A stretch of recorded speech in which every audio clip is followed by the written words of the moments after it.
वर्ष 2145. पृथ्वीवर AI robot सर्व क्षेत्रांमध्ये काम करत होते. ते डॉक्टर, शिक्षक, न्यायाधीश आणि अगदी कलाकारसुद्धा बनले होते. मानवांना फारसे काही करावे लागत नव्हते.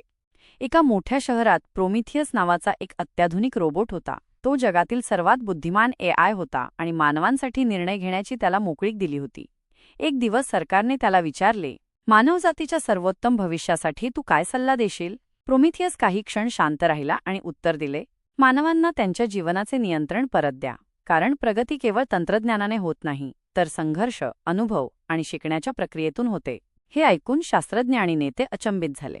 एका रोबोटनेच त्यांना आठवण करून दिली की माणूस मशीनच्या सहाय्याने मोठा होतो, पण त्याच्या आत्म्यानेच महान बनतो.